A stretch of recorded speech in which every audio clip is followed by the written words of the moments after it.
क्या आप बंदर हैं? नहीं? अरे हैं आप। नहीं, कुछ न कुछ तो आपके अंदर गुण हैं, तभी तो लगता है मुझको कि आप बंदर हैं।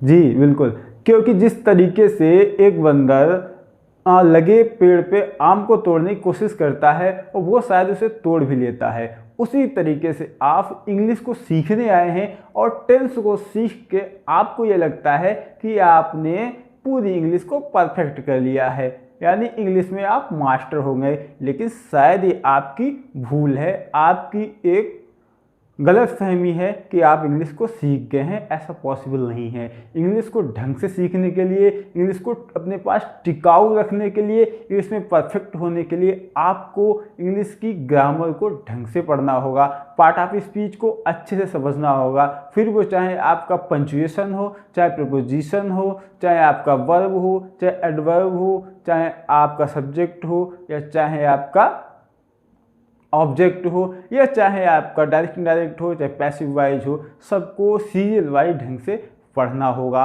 हम आज के इस वीडियो में आपसे बात करेंगे कि अगर प्रोपोजिशन को ग्रामर से हटा दिया जाए, अगर प्रोपोजिशन टॉपिक को इंग्लिश ग्रामर से हटा दिया जाए तो आपको इंग्लिश में कितनी दिक्कतें हैं।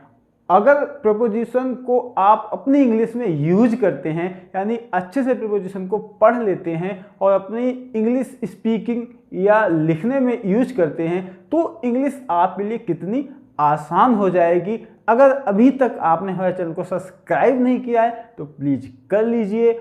और आज का वीडियो बहुत ही मज़ेदार और बहुत ही इंपॉर्टेंट होने वाला है। मात्र 3 एग्जाम्पल से आपको प्रपोजिशन की इम्पोर्टेंस ही हम बिल्कुल समझा देंगे।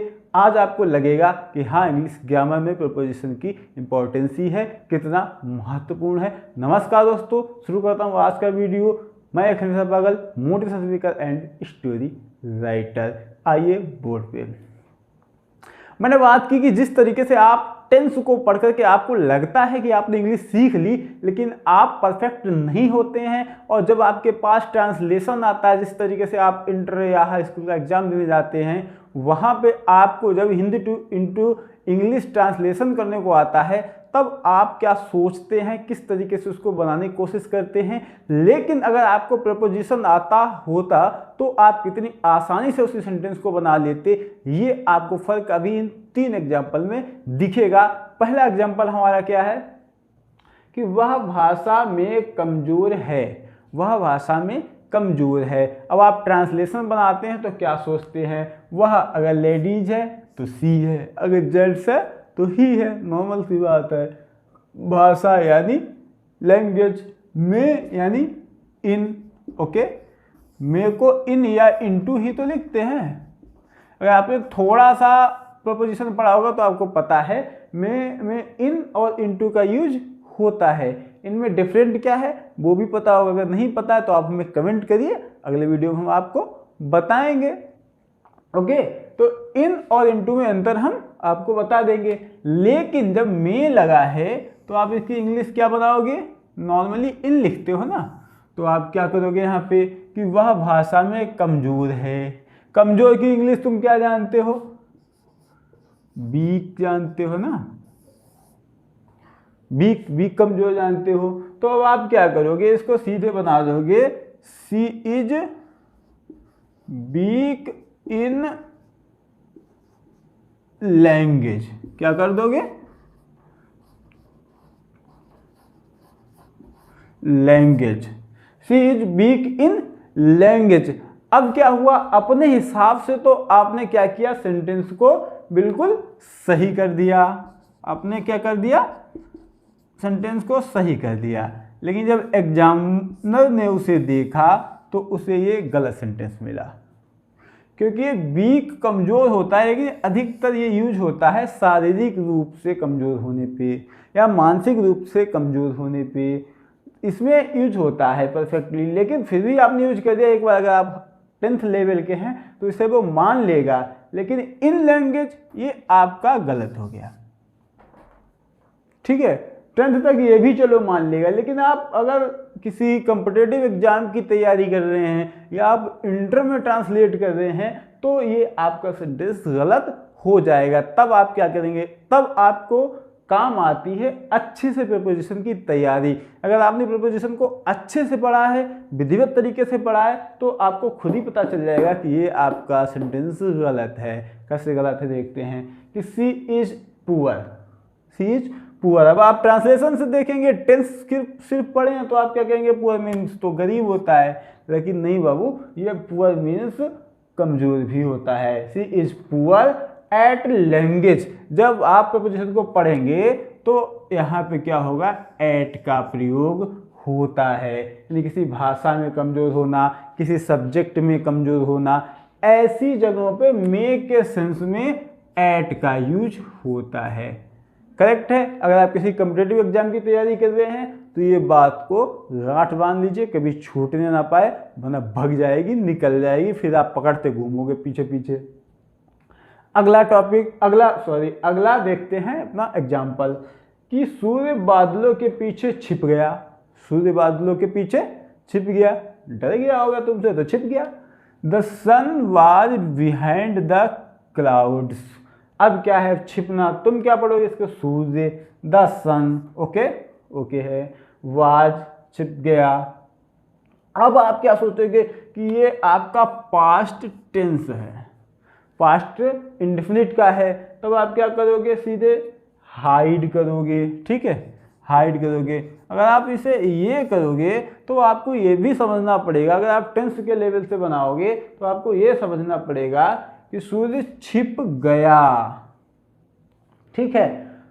तो आप क्या करोगे, हिडन, इसे सेकेंड फॉर्म के तरीके से, थर्ड फॉर्म के तरीके से करोगे तो आपको हिडन, थर्ड सेकेंड फॉर्म लगाओगे, हाइड, हिडन, तो आपको इस तरीके से छिपने की मीनिंग लगानी पड़ेगी, या आप सेट करोगे उसे, तो आप क्या करोगे, सारी मीनिंग्स ढूंढने में बिजी हो जाओगे और ट्रांसलेट करने के लिए समझोगे कि ये पास्ट इंडेफिनिट है या पास्ट परफेक्ट है। लेकिन जब आप प्रीपोजिशन पढ़ोगे तब क्या करोगे, द सन वाज बिहाइंड, यानी the sun was behind the clouds. सूर्य बादलों के पीछे था, सूर्य बादलों के पीछे था। इंग्लिश में एक चीज को याद रखिए कि आपका सेंस करेक्ट होना चाहिए, सेंस करेक्ट होना चाहिए। आप अगर फ्रेसेस को यूज कर रहे हैं, आप एडम्स को यूज कर रहे हैं, जितना ज़्यादा इन चीज़ों को आप यूज करेंगे इंग्लिश उतनी ज़्यादा आपके लिए इजी होगी और उतनी शॉर्ट होती जाएगी। मैंने पहले वीडियो में अपने बताया था कि इंग्लिश को लाया ही इसलिए गया कि कम शब्दों में ज़्यादा बात को कहना और आसानी से उसी बात को कहने के लिए जिसका उच्चारण भी आसानी से हो सके, इसलिए इंग्लिश की उत्पत्ति हुई थी, इसीलिए इंग्लिश प्रोड्यूस्ड हुई थी लैटिन और ग्रीक भाषा को मिला करके। तो यहाँ पे क्या है, हमने कम शब्दों में पूरा सेंटेंस लिख दिया। तो ये हो गया आपका स्टैंडर्ड तरीके से। अगर आपका ये कॉम्पिटिटिव एग्जाम में आता है तो आपको ऐसे ही लिखना पड़ेगा। आप ट्रांसलेट यानी करेंगे उसे टेंस के हिसाब से तो आपका गलत हो जाएगा। फिर कहोगे गुरुजी हमारे तो नंबर ही कट गए, मैंने तो बिल्कुल सही लिखा। बच्चे क्या करते हैं, इंटर का एग्जाम दे के आते हैं, हाई स्कूल का एग्जाम दे के आते हैं, फिर कहते हैं मैंने तो सारा कुछ सही कर दिया और मेरे नंबर 90 आएंगे 100 में। वे कहाँ से आएंगे बाबू, जब ये नंबर आपके यहाँ काट लेगा, यहाँ पे आपके नंबर काट लेके सीधे सीधे अगर 2 नंबर आएगा तो दो नंबर आपके सीधे कटेंगे, इधर भी 2 नंबर आपके सीधे कटेंगे। फिर आप कहते हो कि एग्जामिनर ने मुझको नंबर ही ना दिए। कहाँ से देगा, जब आपने ढंग से प्रीपोजिशन को पढ़ा नहीं है, या ढंग से आपने पंक्चुएशन को पढ़ा नहीं है, ढंग से आपने एडवर्ब एडजेक्टिव को पढ़ा नहीं है, ढंग से आपने डायरेक्ट इनडायरेक्ट को पढ़ा नहीं है, तो आपको कहाँ से नंबर दे देगा जब आप सही से लिख ही नहीं रहे। आप अपने ओवर कॉन्फिडेंस के दम पे जा रहे हैं, पेपर कर रहे हैं और बाद में आके यहाँ एग्जामिनर को गाली दे रहे हैं कि उसने मुझको नंबर नहीं दिए। इसलिए मैं कहता हूँ उसे ढंग से पढ़िए, थोड़ा पढ़िए, अच्छा पढ़िए, कभी भूलना नहीं है, इस तरीके से पढ़िए। तीसरा देखते हैं, आओ मेरे पास बैठो, आओ मेरे पास बैठो। अरे आपको नहीं बुला रहा हूँ, मैं सेंटेंस बता रहा हूँ कि आओ और मेरे पास बैठो। अब मैं बता रहा हूँ कि अब देखो और नहीं लगा है फिर भी हम एंड का यूज करते हैं, और नहीं लगा है फिर भी हम एंड का यूज करते हैं। ये आपका क्या है, एंड करके ये आपका सिंथेसिस में आता है। सिंथेसिस इंटर में जो बच्चे पढ़ रहे होंगे ग्रामर में पता होगा सिंथेसिस में क्या क्या चीज़ हम 2-2, 3-3 वाक्यों को कंबाइंड करते हैं, उनको जोड़ते हैं, और उनको जोड़ने की जो जो उसमें नियम होते हैं वो सिंथेसिस चैप्टर में पढ़ाए जाते हैं। अगर आपको भी लगता है कि आपको भी पढ़ना है सिंथेसिस, तो आप हमें कमेंट करिए और बताइए कि किस टॉपिक को, डिग्रीज को पढ़ना है, या किस कंपाउंड सेंटेंस को पढ़ना है, सिंपल सेंटेंस को पढ़ना है, कॉम्प्लेक्स सेंटेंस को पढ़ना है, किस तरीके के सेंटेंस को पढ़ना है, या सीरियल वाइज पढ़ना है। तो हमें कमेंट करिए और हम आपको जरूर पढ़ाएंगे। सबसे पहले देखते हैं इस सेंटेंस को समझते हैं। ये तो रही बाद की बात, जब आप हमसे कहेंगे तब हम पढ़ाएंगे। तो आओ यानी कम, एंड आपने सिंथेसिस से लगा दिए, दो सेंटेंसेस को आपस में जोड़ा, ठीक है। एंड मेरे पास बैठो, सिट बैठो मेरे पास, बाई मी। अब ये क्यों आया? वैसे क्या कहते, नियर मी या नियर माई साइड, ये करते, यही तो करते। लेकिन यहाँ पे क्या कर दिया आपने, प्रपोजिशन पढ़ा है अच्छे से, तो उसमें पता है कि पास के लिए बाई का यूज होता है, बाई का यूज होता है। आपने अगर पढ़ा है प्रपोजिशन तो आपको उसमें लिखा मिल जाएगा, आप ढंग से पढ़ लेंगे कि पास में या आपके क्रम में कोई चीज़ आती है तो उसके लिए बाई का यूज हम करते हैं। अब मी, अब आपका क्वेश्चन ये भी आ रहा होगा, प्रपोजिशन से बाहर अगर निकलो तो ये मी क्यों लगाया है? मेरे है तो मेरे की इंग्लिश तो माई होती है। अगर आप पर्सन में जाएंगे तो आपको पता होगा कि मेरे के लिए तो माई लगता है, तो ये मी क्यों लगाया? क्योंकि ये ऑब्जेक्टिव फॉर्म है। कौन सी है? आई, माई, माइन, मी, यही तो होती हैं। अगर आप इसे एडजेक्टिव यूज करेंगे तो आप ये लिखेंगे माई साइड। आपको ऑब्जेक्ट अलग से लाना पड़ेगा, एक नाउन बनाना पड़ेगा। अगर आप इसे नॉमिनेटिव करेंगे, ऑब्जेक्टिव रूप में लाएंगे, तो आपको ऑब्जेक्टिव फॉर्म यूज करनी पड़ेगी, ठीक है। तो आप क्या करोगे इसे, तो मी लिखोगे। अगर आपको एडजेक्टिव फॉर्म ही रखनी है, मेरे का मेरा लिखना है, तो मेरे के लिए माई साइड आपको लिखना पड़ेगा, साइड अपने पास से लगाना पड़ेगा। अगर आप ऐसा नहीं कर रहे हैं तो आप मी लिखेंगे। आप स्पीकिंग में, जब स्पीकिंग का क्लास होता है तो उसमें ये आपको पढ़ाया नहीं जाएगा, इसका कोई यूज नहीं है। ग्रामर जो पढ़ा रहा है इसलिए पढ़ाना पड़ता है कि कहीं आपका करेक्ट सेंटेंस करने वाला क्वेश्चन आया तो उसमें ये लिख के आ गया, तो आप क्या किया, आपने इधर ध्यान न दिया, प्रोपोजिशन का इनकरेक्ट है, आपने सोचा कि यहाँ पे तो हम मी लगाते हैं, आपने इसी को काट के ये कर दिया। और गलत कहाँ था? यहाँ। ये आपसे गलती हो सकती। लेकिन अगर आप स्पीकिंग के लिए पढ़ रहे, अगर स्पीकिंग का स्पेशल क्लास होगा तो वो वहाँ पे आपको ये पढ़ाया नहीं जाएगा, सिर्फ बाई मी सिखाया जाएगा। क्योंकि इंग्लिश का उद्देश्य क्या है? कम शब्दों में ज़्यादा समझा देना।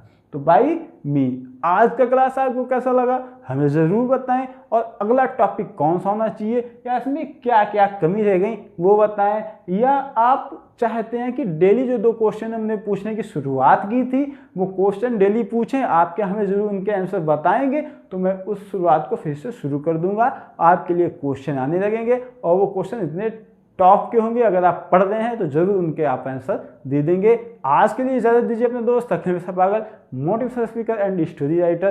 कमेंट करना मत भूलना। अगर आपका कोई बहुत क्लोज फ्रेंड है तो उसको ये वीडियो ज़रूर शेयर करना, और प्लीज़ खुद सब्सक्राइब करना चैनल को, अपने दोस्तों से सब्सक्राइब कराना। और आपसे एक रिक्वेस्ट है, प्लीज़ एक्टिव रहा करो, वीडियोज़ को देखो और उस पर कमेंट करो। जो ना समझ में आए तुरंत मुझसे पूछो, मैं 24 घंटे आपकी सेवा में हर समय लगा रहता हूँ। नमस्कार।